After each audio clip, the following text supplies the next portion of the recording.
there's a little bit of a control aspect, right? You have control over how to change direction, how you're reacting to things, right? That's all about mindset, right? One of the biggest things I hear about salespeople, they always say two words: self-talk.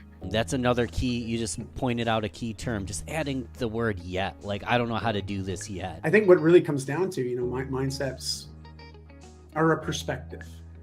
We're a net sum of typically all the experiences and inputs that we've collected along this journey called life. Welcome to the Lunch Break ABCs. Today, we are talking about a topic near and dear to the heart that was voted on by you. For those of you who don't know who the Lunch Break ABCs are, and maybe this is the first time you are tuning in, the Lunch Break ABCs, we talk about one topic that you vote on in the area of personal development and personal growth that will help you in your life and will also help you in your business, with your career, with your family. It's all encompassing.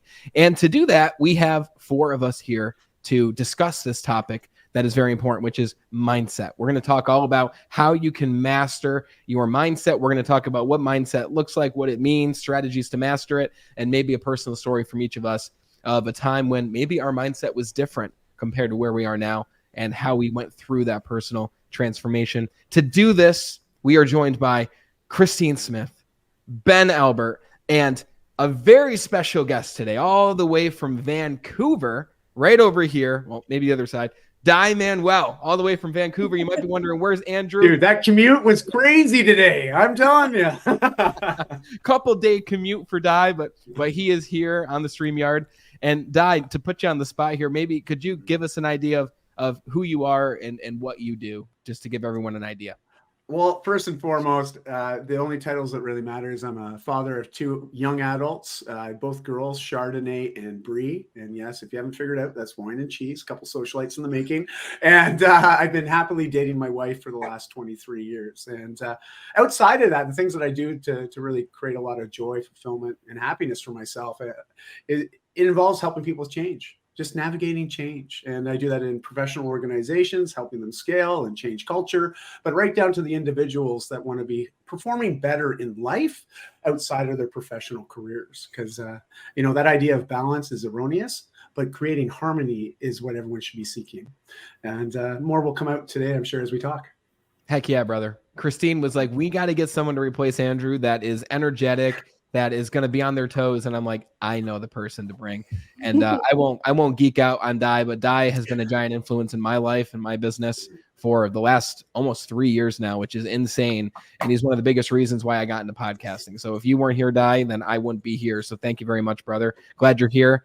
And let's just kick it right off. Christine, when you think about how to master mindset, when you saw that this was the topic voted on, where did your mind go, and what does mindset mastery mean and look like for you?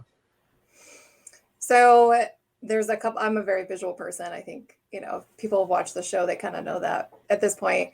I think of a couple different things. I think of there's a little bit of a control aspect, right? You have control over how to change direction, how you're reacting to things, right? That's all about mindset, right? It brings me to a Seinfeld episode, The Master of Your Domain. It totally reminds me of that. Completely different scenario, obviously, but there's still a mindset factor to that, right? If you're trying to make a change or make adjustments, well, what are you doing to do those things? And are you actively doing them, every single day? Do you have those, atomic habits on a regular basis to get you to that goal? Or are you just setting a goal and just be like, well, hopefully we get there, right? And I think a mindset is something, it also reminds me of a Buddhist practice. It is something that they practice, right? Literally, it's not just something you are actively, okay, I'm just going to do this one time. And I think that's where people oftentimes miss the ball when it comes to any sort of shift, even if it may be minor at that time. There isn't the active habit of incorporated into the life, doing it as a routine or a regimen, because then you get better at it, right? And then you can add on another piece to that if you're trying to, go down a much wider path or make a much bigger change. Some of these changes are like Band-Aids, right? Okay, well, I guess I just better just start doing it, right? But some of them are a lot more gradual. So I think a mindset is, you're always willing to learn. You can take on some of these changes, which are very hard for some of us to even acknowledge some of these changes. and make it a habit, right? Like we're actively trying to make sure that we're okay. If I want to, be a better note taker, okay, well, what is it that you're doing to actively do that on a regular basis? Otherwise, it won't be implemented. And I feel like mindset is definitely based on implementation, but what is happening before those things in order for you to have it established? Boom. I love the focus on activity. Like this is a muscle. It's bicep curls for the mind to continue to actively better ourselves. And I think that being completely attached and defining yourself by the performance itself actually undermines the purpose of the performance in itself. It's the process that matters. It's not the SMART goal that if I get this, then I've achieved what I need to achieve, and I'm a smart person and I'm a good person and I deserve this. No, it's actually enjoyment in the process of going towards those goals that really allows us to achieve, because it's easy to define ourselves as smart. It's easy to define ourselves as dumb. It's easy to think we're good at one thing but bad at another thing. And then we actually, if we think we're good at something, it's a shot at our ego if we fail. If we're bad at something, we don't even try. So actively looking at what Christine was saying, like what do your habits look like? What do those baby steps that often feel boring, what do those look like? So you can walk into the direction of who you want to be, who you want to become, whether or not it's associated with a specific goal. Like if I were to put together a SMART goal, I want to live to 150 years old and be healthy and happy the whole time as I get to 150. No stutters, any of that. Is it possible? I don't know. But if I have the mindset that I want to make it to 150, what do my habits look like? And if I don't make it to 150, am I going to cry? No. If I made it to 97, that's pretty damn good. But again, what do the habits, what do the daily actions look like to get there? And that's just huge. And I'm not a mindset expert. I've just learned that by making small incremental change over time, it's compounded where I'm a lot better than who I used to be. But I'm still scratching the surface of what I can accomplish. And same goes for all three of you. I know that you guys have only scratched the surface of what you're going to accomplish. That's why I'm here to learn as well. So that's my time for now. How about you? Want me to, well, sure. I mean, I can add to that. I'm just adding to what's already been very well said and explored. And I think what really comes down to, mindsets are a perspective. We're a net sum of typically all the experiences and inputs that we've collected along this journey called life. And it tends to shape our worldview. But the thing is, if we don't like our worldview, is there an opportunity to change that perspective, if you will? And usually based on our experiences and based on how we learn. The two most effective ways of learning is mentorship and modeling. And if we think about how do those play into our life, that will influence our perspective and ultimately our mindset. And that mindset, Carol Dweck's done some amazing research. If you've heard the term growth mindset or fixed mindset, you probably have heard her referenced in conjunction with that. And, and just to sort of it's not like there's only two. There's lots of mindsets, which has already been established by everybody here. But that growth mindset is really a perspective not only on our worldview, but especially how do we have fun in this world? How do we show up in this world? How do we see ourselves in this world? And do we believe that we have the opportunity to learn, to grow, to do new things that might make us feel very uncomfortable in the moment, but yet we know and trust in ourselves enough that we can get through it with the right modeling and mentorship many of the times. Whereas a fixed view might believe that we don't have the ability to learn or to grow, and that maybe we can't do certain things. And so we find ourselves limiting our opportunity to explore this world of ours and explore really the depth of which we can experience life. And so, there's different methods and strategies and all sorts of cool stuff that you can do to sort of tease out a more positive perspective or mindset as far as a worldview is concerned. But I always say, the way you do anything is the way you do everything. It's a very popular quote. I forget who said it originally, but there's a lot of truth in that, and if your perspective on yourself is fairly negative, you probably find that puts a shadow over a lot of other things that could be otherwise positive in your life, but your perspective of it, your mindset towards it is not. Um, so yeah, that's sort of just a few words on that, but I know it's really just the tip of the iceberg as far as this conversation is going to go. Yeah, great points. We are joined by Linda Homefield, who says, I'm having an emotional lunch break right now. Linda, let us know if that means you're having an emotional lunch break or you're deeming this conversation as emotional so far. Let us know what you mean by that. Thanks for being here. And if you're joining us along with Linda, be sure to let us know in the comments, what does emotional mastery mean to you? You're the reason lunch break is even here. So let us know your thoughts. You're just as important in this conversation, if not more important. So let us know what you think. But you said it, Di, and I think all three of us said it, but Di, you specifically said what I was thinking, which is when I think of mindset, the first thing that comes to my mind is Carol Dweck's book, which is called Mindset. And it just speaks to the massive brand and awareness that she's built around this term of mindset, and specifically the two terms fixed mindset versus a growth mindset. And I remember when I was with leadership in cellular sales, which is a Verizon wireless retailer, I was there for many, many years. I walked into a leadership meeting one day and we were each handed this book by Carol Dweck. And we were told, read this book. We're going to talk about it each month. And I was like, okay, cool. So I started reading the book and I was reading about growth mindset versus fixed mindset. And at this point in my life, I'm probably 26 years old. I'm already daily working on myself, reading books, going to seminars, working with mentors. And I thought, who has a fixed mindset? I was like, do people truly believe that you can't grow, you can't improve? If you're not good at golf, you can't get good at golf. If you're not good at guitar, you can't get good at guitar. And I thought to myself, does anyone really have this? But then it hit me that I had that fixed mindset.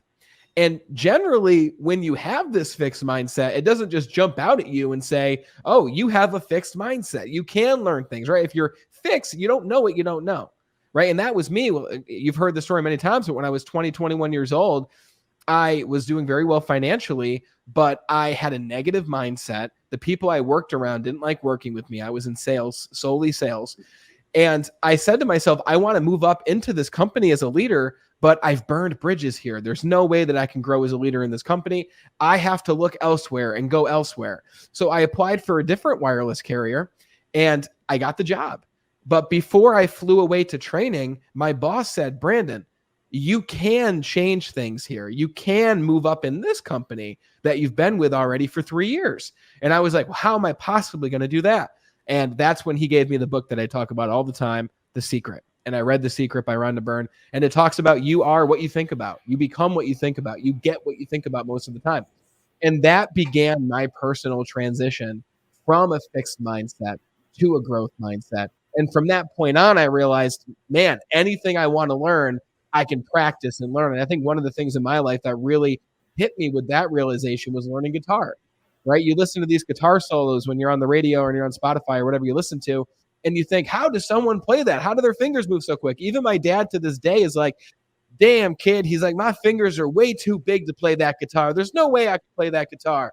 And we were just at an open mic night, and the guy who runs the open mic night is this burly construction worker dude who is shredding Fields of Dover on his guitar. And for those who don't know Fields of Dover, look it up. It's a whole shred, the entire song.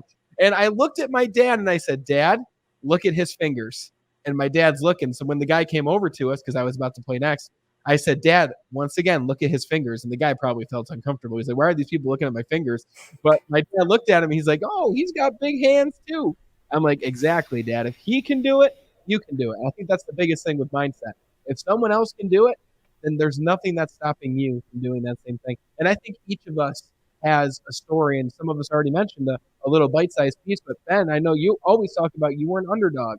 Di, we just talked before we went live about who you were physically as a teenager and what your identity was at that point and how you changed it. And you changed your identity many times in your life. And you're going through one of those transitions right now. I mean, 3 moves in the last month. Well, not just for you, but for your family. So I know we each have this story that has helped us realize a greater, more evolved growth mindset. And that's a little bit about mine first. I want to propose for you guys, because we can take mindset in a trillion different ways. Does anyone want to jump off on a specific topic? That could be health, that could be relationships, that could be sales. Is there any specific segment of mindset we want to tackle? Well, actually, I think that's a great idea. And to add to that, I think you sort of alluded to this already, Brandon, was, that introspection. People might be watching this right now, listening to this if they're on an emotional lunch break and wondering, what is my mindset? What am I? Am I more fixed? Am I more growth orientated? What is it? What is my worldview? And I think one of the best questions people can ask themselves is like, can I do this? And this being whatever that appropriate changes or goal that you're aiming to aim for, it's one of those first questions that shines a deep spotlight on areas where maybe we're not completely aware of some of our patterns or habits as it relates to how we look at things, and so when I think about people that have gone through big changes, it's like, can I get healthy? Geez, I don't know if I can get healthy. Right away, just even saying that, I know I'm sort of waffling between growth and fixed, right? And it does identify this lack of education or awareness, right? Because I think that's a big stepping stone to achieving goals, is obviously recognizing, yeah, you're right. There's a lot that I just don't know that I don't know. But as we start to accumulate that knowledge and apply it to our lives, that's where we have the opportunity to learn, to grow, but also to achieve more wisdom and self-mastery. And so I think that was sort of alluded to in all of our answers. And I wanted to throw that forward because I imagine there's people thinking, well, what am I? And full disclosure, go to Carol Dweck's website. She's got a great quiz. It's like 20 questions. They're rather generic, but they are very specific at the same time because they're developed to help you figure out where are you on the spectrum of fixed to growth mindset. And it also will give you a little score at the end. And then with that score, at least you have some awareness. This is where I'm starting. So I just wanted to throw that out there before we go deep into some subject matter on this conversation. What do you think, Christine? What direction do you think we should go?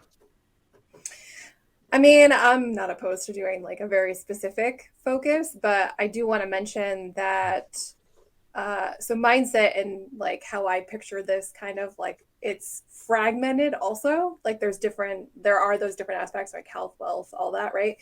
I think you can be a master of some and none, right? And I think the other side too is that you may not want to make that change. Like you might be aware, right? You might have learned like, oh, I should be investing or I should be doing this with my health or I should be thinking about those things, but maybe you don't want to. Like there's no have to with any of these things, right? Mm-hmm. It's the concept of you're trying to eventually get to point B. Okay, well, what are the things that maybe need to happen? And it could be something very simple as you need to react better to your children. Like when they get upset, you get upset and you yell and scream at them, right?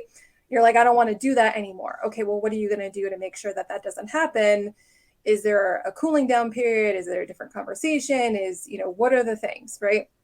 So, I think mindset it's a very interesting thing, right? Because I think people often are like, I have to master everything. No, let's just focus on one area. And as you get better at that, you can apply that same methodology to the other aspects. Okay, how can I not necessarily fix it? Because I think that's the assumption that it's broken, right? It's just, how do we enhance these things? How do we feel better about them? How do we add more happiness to our life? What categories could provide that?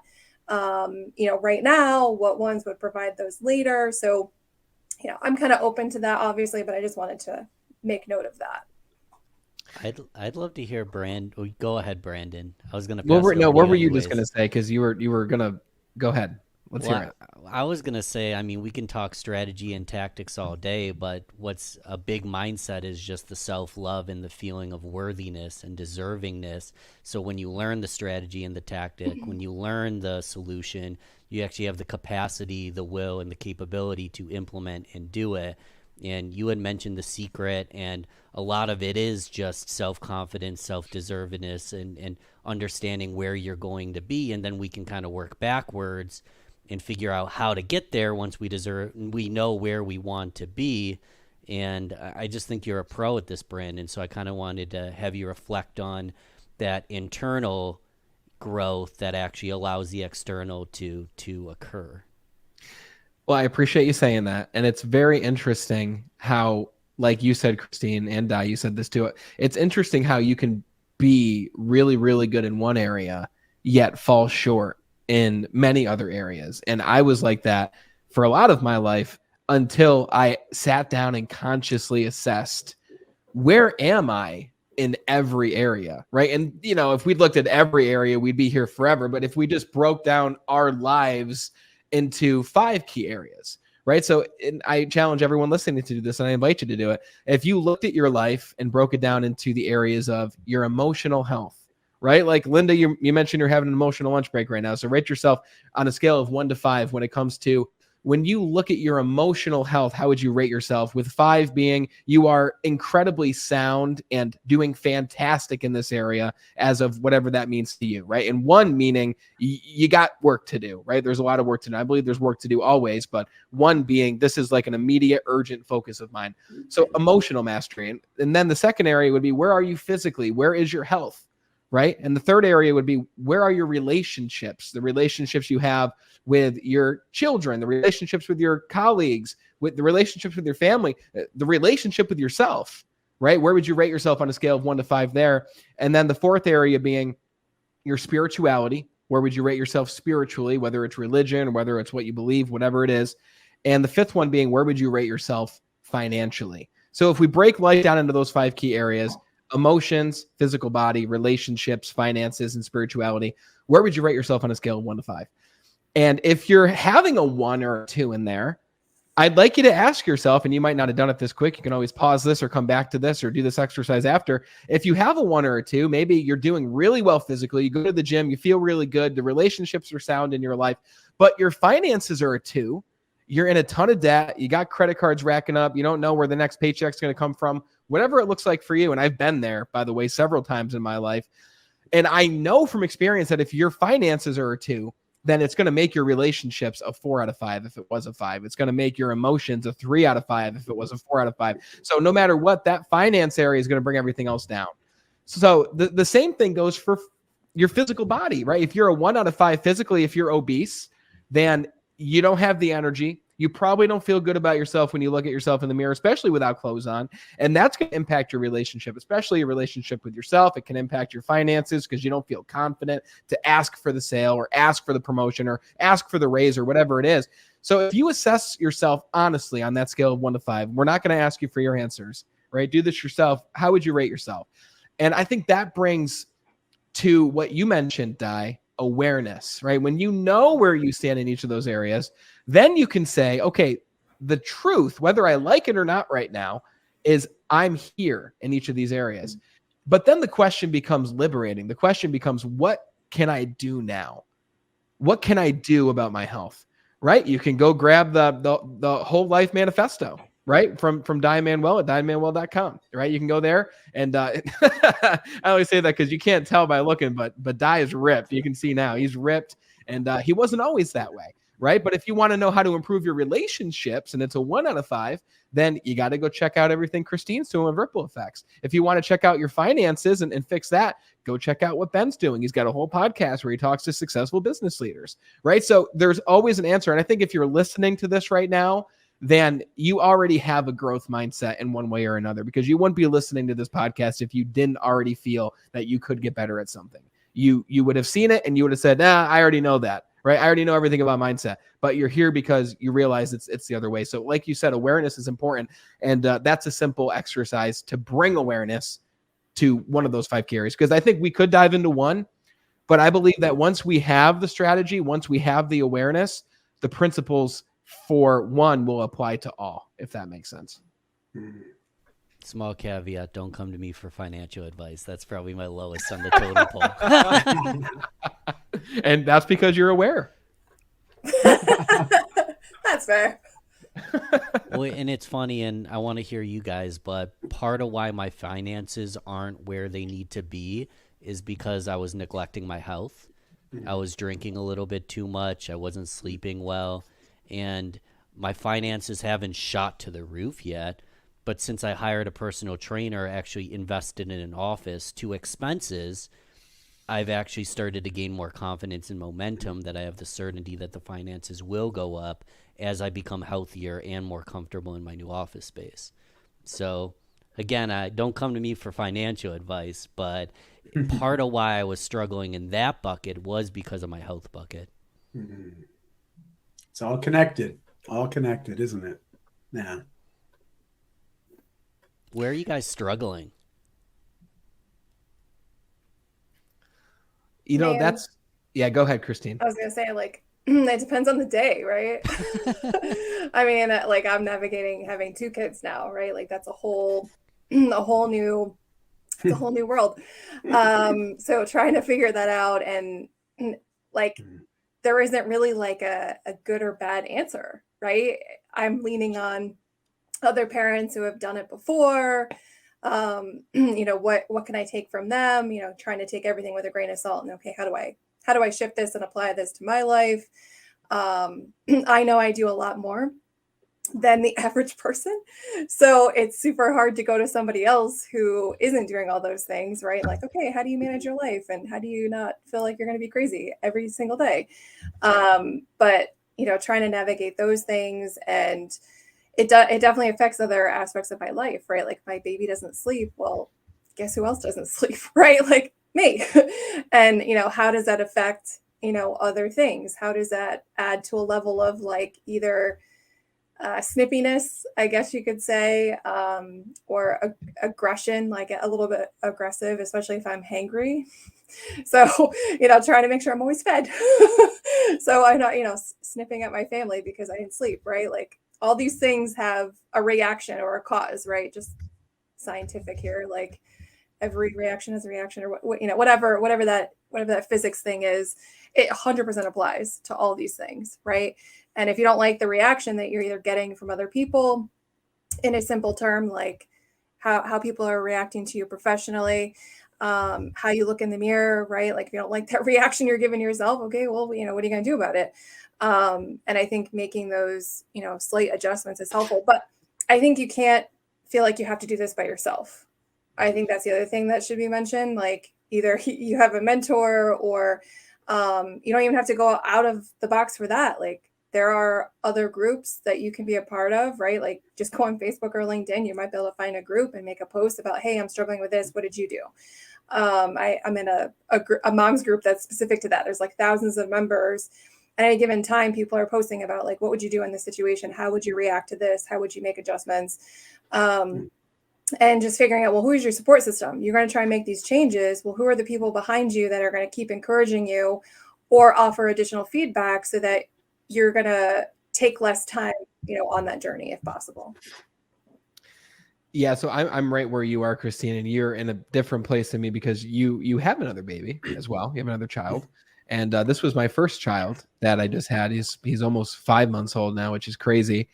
And talking about this idea of growth mindset, it's, again, interesting how we can be really great in one area, but we revert back to that fixed mindset sometimes when something new confronts us, or it's an area that we have less experience in.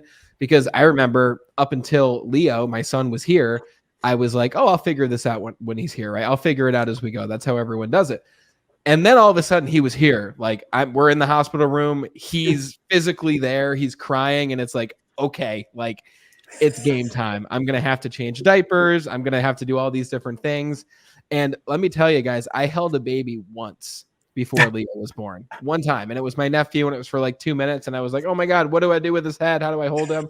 Like, so afraid to drop him, like so afraid of the fragility of this small child, right? This little meat sack. And I was like, what am I going to do? And I asked myself, I was like, okay, this is just like learning anything else that I've learned in the past, right? This is like how I learned how to take care of my body, how I learned to get myself out of debt, how I learned to do all these things. So I was like, what did I do to learn those things? Okay, I will find other dads out there like you, Di. You helped me a lot. You gave me some great advice, like Brent Dowland, who's also in our mastermind. I started watching videos on YouTube about how to be a dad, and videos for new time dads, and all these things. I started reading books. So I started to educate myself on this topic. And like always, though, nothing quite prepares you more than the actual doing of the act, right? The actual taking care of the baby, learning from experience, changing the diapers, learning how to comfort them when they're crying, right? Nothing helps more than the actual doing. And I think mindset's great. And I think talking about mindsets and thoughts and the importance of thoughts is really important. But again, nothing trumps mindset more than action. When you take action, that is the greatest thing you can do. So if you're wondering, how do I improve my body? How do I become a better parent?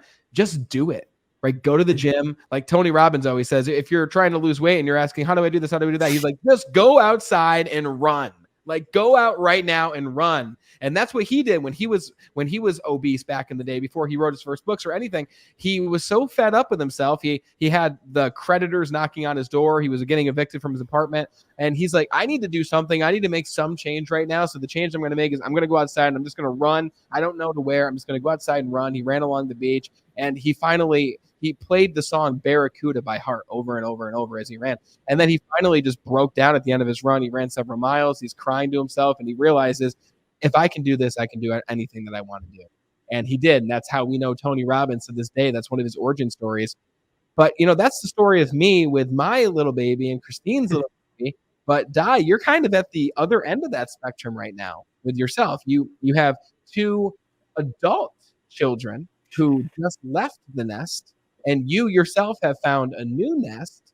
So I'm curious to hear from you, brother. First, congrats on everything you're doing. But I know life right now is kind of like a frenzy for you. There's a lot going on. So Talk to me, man. How does mindset change during this time of absolute change in your life? Well, fortunately, change and me, we're good buddies. We've had many a late night together. Okay. And some of it's been wanted, some of it's come out of necessity, and some has come out of the blue, to be perfectly honest. I always sort of look at change, and there's lots of different mindsets when it comes to change. And, often fear plays into it. Most of our changes. I know when I was morbidly obese as a teenager, it became very clear the day that I decided to make a change, similar to what Tony Robbins that you just shared in his story, where I just became very, very afraid that if I didn't do anything different, things weren't going to get easier. They were going to get worse. And so, I was more afraid of that potential future than the idea of, maybe I should just do something different to see if I can create a different future, or a different opportunity to experience a different future. And so then I started to put into action some change, and I had no idea what I was doing, but I knew as long as it was something different than what I was doing up to that point, it's probably going to be okay, and you sort of have to trust that process. But I'm a big movie buff and a comic book fan and all that stuff. So I'm like a closet nerd here.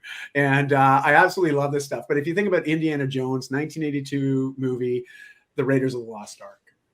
The first 5 minutes of the movie, we see Indiana Jones, the hero.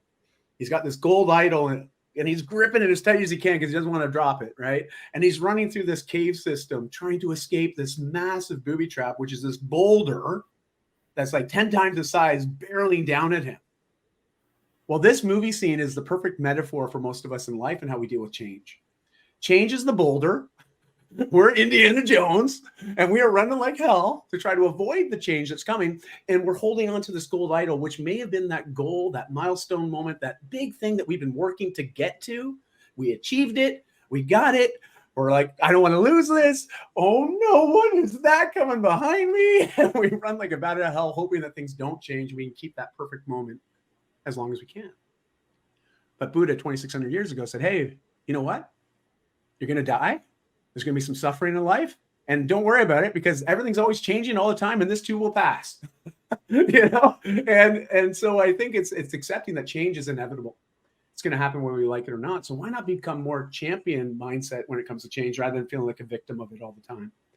And this really boils into agency, which I know each of you have a story about this where you just really took it upon yourselves to say, you know what? I'm more afraid of not changing than changing. Or the idea of not changing is way more painful than the change that's going to happen. The pain that I might have to experience when I'm trying to experience the change that I want to make, and fitness is a prime example of this. I mean, who signs up to say, hey, more burpees, please? Well, nobody, but we do it because we plan for that end result, which is going to be feeling better, looking at things differently, but more importantly, being able to say, you know what? I like me a lot more now. I'm proud of me. I'm doing things for me, but it's benefiting all the people that I love. you know. And I know when I show up as a better version, it's always usually after a workout. My family knows it. They're like, Dad, you got to go work out, man, because you're stressing us out. You know, go work it out, come home, and then I always come back feeling better. And they can tell. They can just tell in me because I can. It's just how I manage my mental health very, very well is with exercise. You know. So, anyways, that's sort of a tirade there, but I'd love to hear what everybody else thinks about that. I can expand on one specific point, and going back to the list Brandon gave us: emotional, physical, relationship, spiritual, and what was the last one? Financial. Financial, the one that I don't have. So You're working on it. Yes. You're aware. Yes. Let's say it's we not the have strong our number. yet. Oh, here's the thing. I have plenty of money. I just know I'm not where I could be yet. But that's another key. You just pointed out a key term. Just adding the word yet. Like, I don't know how to do this yet. Or I can't speak Spanish yet. I can learn. I'm going to Spain. I'll learn. But when we're looking at those 5, like, just imagine what your life would look like if that number didn't change over the next 10 years. Would you like the person that you are? Imagine if that number went lower over the next 10 years.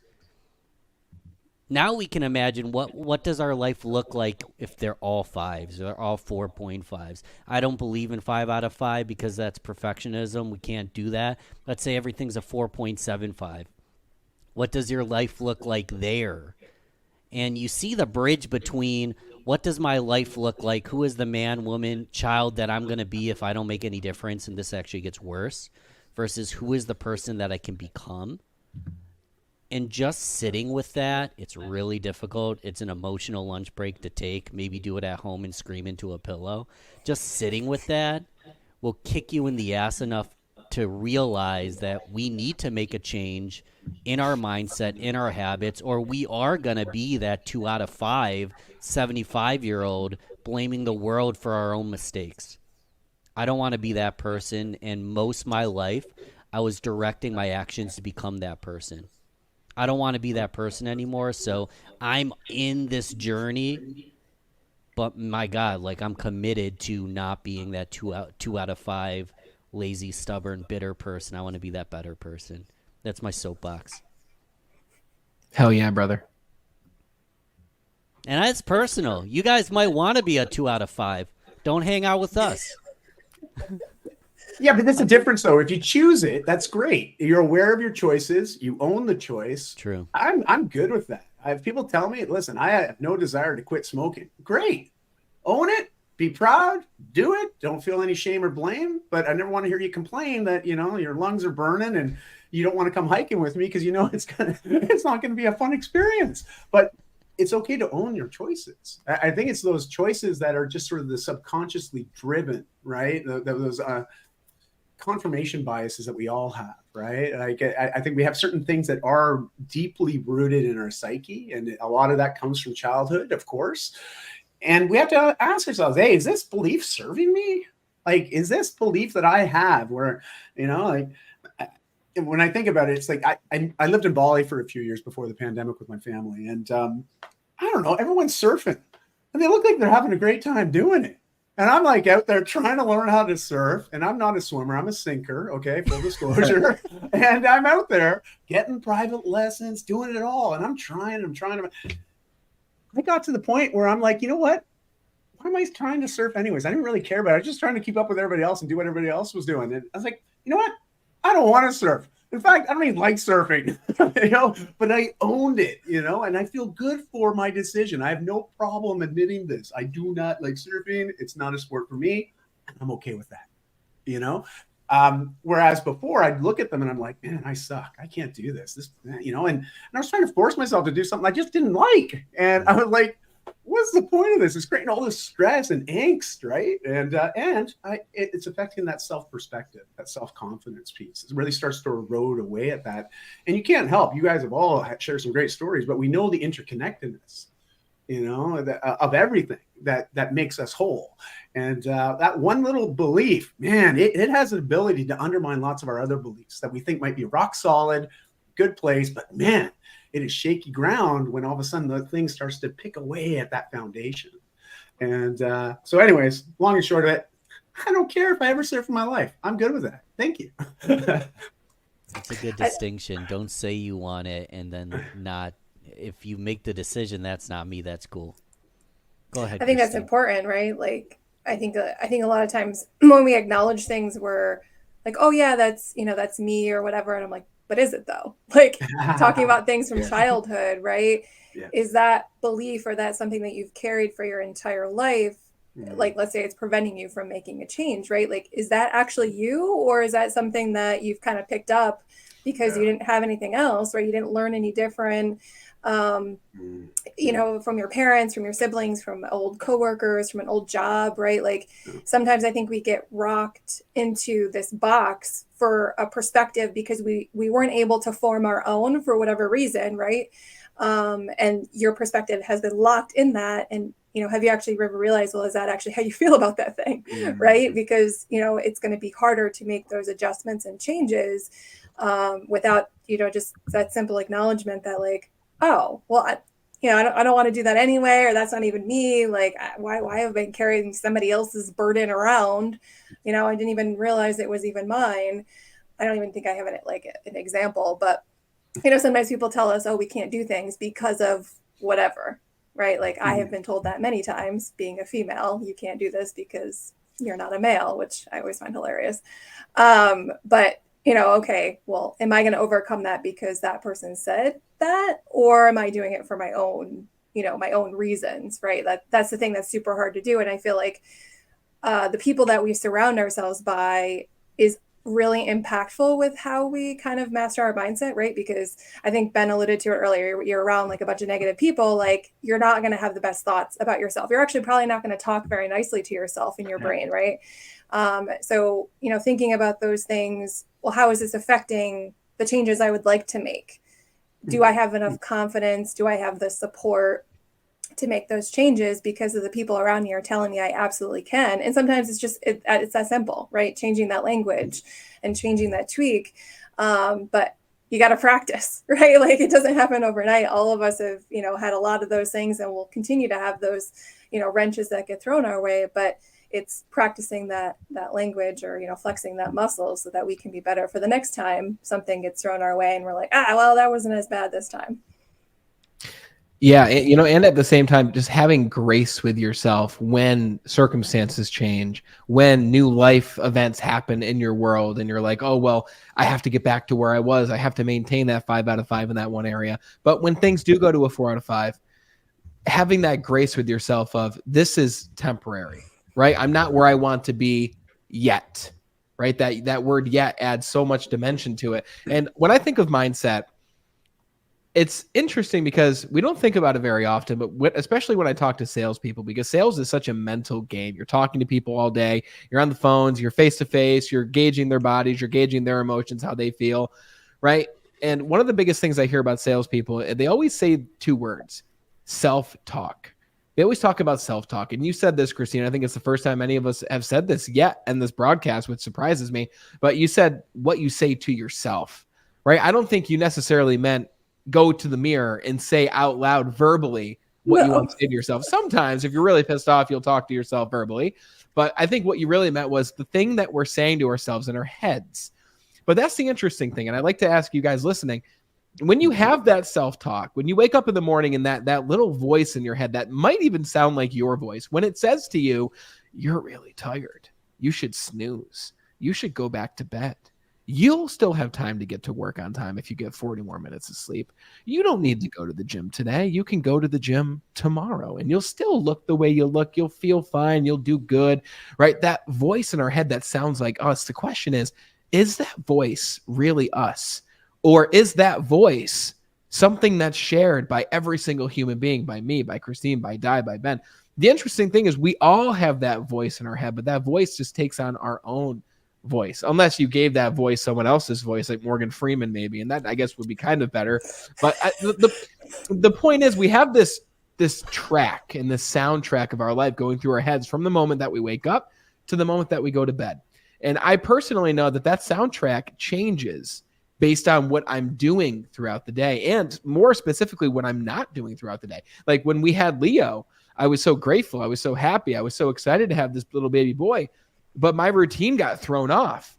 And the story that I told myself before Leo was, I'm a podcast host. I'm a business person. I'm an entrepreneur. I get things done. I take action. I go to the gym. I take care of myself. But when Leo's here, and like you said, we're not getting any sleep. Like Christine, you said, if the baby's not sleeping, you're not sleeping. We weren't sleeping, right? And there's still some nights when we're not sleeping.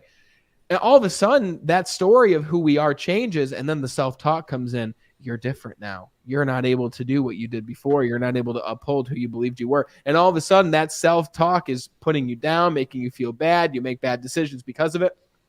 So the question I had to ask is, what do I need to do or not do on a daily basis in order for me to feel good about myself, in order for me to go to sleep at night saying, I had a successful day? And I ask everyone listening to do that same exercise. What are the things that you must do each day in order for you to go to bed at the end of the day and say, today was a successful day? Like for me personally, if I don't move my body in some way, if I don't work out, if I don't go outside and go for a walk, like you told me, Di, you're like, hey man, go outside when you first wake up, go for a walk. It'll change things. And I did that a couple years ago, and it really did change things for me. And it got that momentum going. If I don't move my body during the day and I go to sleep, I think, damn, I didn't work out today. I didn't sweat. I didn't get any type of exercise in. If I don't read throughout the day, at some point, even 10 pages, then I feel bad about myself, and that self-talk comes in. So I've learned what I must do in order to feel good about myself, in order to curate that self-talk. But again, I think that at the same time, it's important to realize that self-talk isn't you. I read this book called A New Earth. And if anyone knows the author, please tell me. It's a very famous author. I just forget who it is at the top of my head. Eckhart Tolle. There it is. Excellent. It's either Toll or Tolle. Tolle. It's that. Yeah, it's him. And it's a great book. And he talks about this voice, and he talks about how it's ego, right? And he talks also about how that voice is not you. You are the awareness that notices that voice in your head, but you are not that voice. And once you realize that you are aware of the voice, but you are not the voice, it gives you the power to do the things in order to change that voice or curate the voice in a different way. But in my opinion, your daily routines and really determining when are you most successful in doing those things, that's how you best curate that voice, and that's how you best hone in on that mindset. Brandon, I love what you were just sharing there, and you sort of alluded to that voice in your head, especially when you haven't done the things that you know are the things that help you thrive more. Things that you are aligned with, that align with your values, and when you do those actions, you always feel good for doing them. You never regret the fact that you did them. And I think when we look at the feeling of regret, I mean, it's a powerful feeling, right? It's not necessarily a positive one. But if you start asking yourself, what are things that I regret not doing, and what are the things that I regret doing? Well, I got a long list of things I regret doing in my life, but I'm not going to use the last 20 minutes to talk about that. But let's talk about the things that we never regret doing. You going for your walk in the morning, you're moving your body with some purpose, to elicit a positive adaptation to your physical fitness, right? We also know that connects to the mental fitness piece, and that spiritual fitness, emotional fitness, all those are check, check, check, check when you commit to that early morning walk, or you get to the gym, or do whatever physical activity. You never regret working out, right?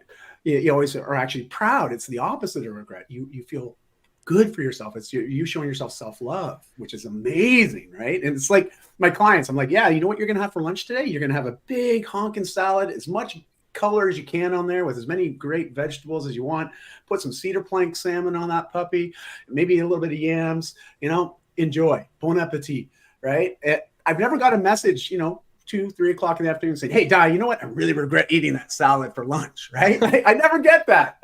I have yet to get one of those. Now I'm going to get some smart ass, sending me a text later, it. But, there's certain things in our life, by doing it, we never regret the action. In fact, it's the opposite.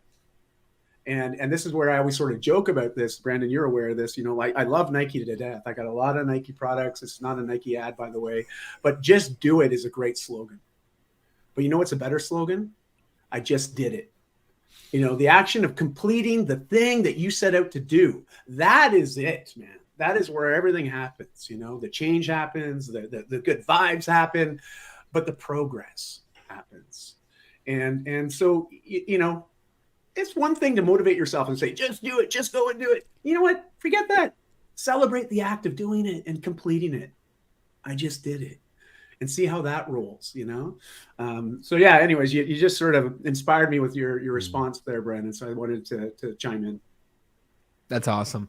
Let me ask you guys in the time that we have remaining here. And by the way, Abdul Kareem says legit. So he liked what you had to say, Di. Thank you, Abdul, for chiming in there. And Thanks, brother. if you're still here with us, let us know, what does mindset mastery mean to you, and or what are you going to do based on what we talked about today? Is there something that resonated with you? What will you take action on? Let us know in the live chat or the comments if you're tuning in afterwards. But in this time that we have remaining, what's a final takeaway that you have from what we talked about, and or something that we haven't mentioned that can really help someone when it comes to their mindset? Ooh, I want to go. Okay, go. Let's hear it. Sorry, Ben. So something that came up when Di was talking is I think a lot of times we don't do something is the assumption of like, I don't need to do it right now, right? Like, or like, I'm worried about the things that are going to happen when it hasn't happened yet. Like, I'm a very OCD type A, very strong type A, and I have a really hard time with the not knowing, right? And that sometimes could inadvertently prevent me from doing something because I don't know what the result of it is going to be. I'm very, very analytical, very scientific based. And I'm like, okay, well, if I do this, it should yield this result, right? Okay, you have to stop doing that. So if you're like me and have that type of personality, I'm just going to tell you, just do it, right? Like what I was saying, like, don't worry about what the outcome is. You have to have enough data in order to build off of, okay, is this something I should continue doing? Is this actually give me the results that I want? But you can't have any sort of conversation with yourself about that until you actually have data to go back on. So, if you're trying to make those adjustments, okay, I've got to start going to the gym at 6 a.m. Okay, we got to do that for a week to see if that's going to work, right? Like you can't just say, well, I'm not going to get up. I hate that time. Okay, well then do it at 6 p.m., right? Like you can't just, put yourself into this, I'm on the fence, and then you have no action, right? You're paralyzed with decision, and that's not going to help anybody. You're not going to go any farther if you put yourself in that position. Well said, Christine. I like it. I like it a lot. That's so good. Well said. And Di is so well spoken that I was gonna jump off him as well, because I'm that guy sending you that text message. Like I will tell you this: when I hired a personal trainer, my first leg day, it was at 5:30 in the afternoon. I did not consume enough calories or carbs that day. I felt like I was gonna pass out 20 minutes in. And then I was going to a music festival camping that weekend, and I did this on a Thursday. I was so sore I could barely walk all weekend. So did I regret and here there's two Bens, right? Yeah. Did short-term Ben regret leg day? Hell yeah. And short-term Ben rationalizes why it stunk, is frustrated that they can barely walk and they're camping at a music festival. What would long-term Ben say? Long-term Ben's like, holy crap, I regret waiting this long for leg day. I regret being in such bad shape that 45 minutes with someone can kick my ass this bad. Like, short-term Ben's going to rationalize why it's difficult, why it's hard, why learning Spanish is so far away, and getting as ripped as Di is going to take me a lifetime. Well, long-term Ben realizes that it actually probably won't take that long. How long do you think it'll take for me to get ripped like you, Di? Hey, you know what? It's probably just a fork, knife, and spoon thing, It's in the kid. I'm just going to say that now. My nutrition's so dialed in. It's just a lifestyle, right? So a lot of my results come just because of the way I fuel myself, for sure. Yeah. And I'm a foodie, so maybe long-term Ben is never as ripped as Di, but he's happy and confident in being healthy, but not quite as shredded. Maybe I have a 4-pack, not an 8 like this guy. But it's like short-term Ben, short-term us is generally going to rationalize and has that little voice in her head that's an asshole. But what would our future self enjoy? Because short-term Ben doesn't like leg day. Future Ben is going to be happy that he has balance and can pick something up when he's 90 years old. So that's my thoughts. Well said. I like it. Good adjustment there. That's awesome.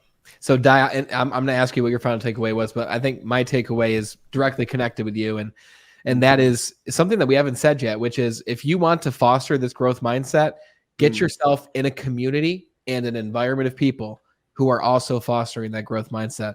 That's one of the big reasons why I love having this conversation monthly with you, Christine, Ben, and Andrew, who you're not here, but I know you'll watch this. So hi, Andrew. I can't wait to see you again next month. But that's why I love being a part of your mastermind, Di, which it's called the CCA Mastermind. And it's incredible. I love knowing that there's a call coming up in a few weeks where I get to talk about what my wins were, what my challenges are, hear other people's wins and challenges.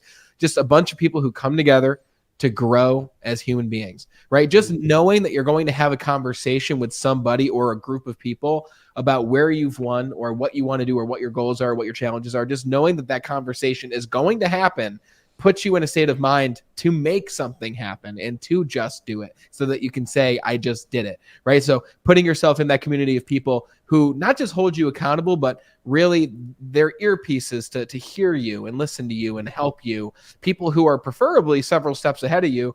But just like our conversations, you're steps ahead of me, and it's good to have that person who is behind you that you can help mentor and help them grow and to really serve in that way too. So find yourself a community of people where you've got people on both ends, people who are far ahead of you, people who are just starting, so you can help them and so that you can be helped by these people here. And really, that's the circle of life, right? So get yourself in that community is what I would say. I like it. I don't think I have too much more to say. I mean, everyone's just dropping their mics like bam. You guys got expensive mics too. Don't drop them. I just want to really put this forward. Clarity, right, creates confidence. When we feel more confident, we take more decisive action and we procrastinate less. So seek clarity first, and as you're seeking it, you will gain more confidence in yourself or that direction that you're traveling in life. And the nice thing is you feel confident, you're just going to feel more assured of yourself as you're stepping into that journey. And sure, there's going to be bad days, and I mean, is it bad? Well, yeah, things might go completely wrong, but it's okay because you have resiliency in your DNA. Us species, this human species, we got like almost 8 billion of us on this planet. Well, that's not by accident, because we're resilient. And look at some of the conditions people are living in. It's crazy, but they're smiling, they're thriving, they're still breathing, right? Like, it's incredible. Like, it's in us, that ability to overcome and to achieve greatness if we choose to. But it is a choice. And I just want to say I'm absolutely honored to have been here today. Anytime anybody else can't make it, I'm around. Let me know. I'll be the sub. I'll be the sub. Put me in, coach. Put me in. Right. But I just want to say thanks for the opportunity to be here today. I loved everything that everybody shared. This is it was awesome. What an experience. Yeah, thank you for being here, brother. And thank you, everyone, for tuning in and listening. Jess Sidoti just gave a round of applause. Jess, thanks for being here. And thank you, everyone else who listened but didn't leave a comment. I ask you, please go leave a comment. Let us know what you took out of this. And not just what you took, but add to the conversation. What do you do to cultivate your growth mindset? And Jess, she just wrote again, this has been so helpful. Thank you all for speaking. Jess, thank you for joining us. Thanks for contributing. And Di, thank you for being here. Christine, thanks for your thoughts. Ben, thanks for your thoughts. And this has been the Lunch Break ABCs. Be sure to check out the next topic that we're voting on. It's going to be something that starts with N. So we're going to figure out some cool topics there that you guys are searching, and you'll get to vote on what that is. And until next time, we'll talk to you guys soon. Thank you very much. Peace.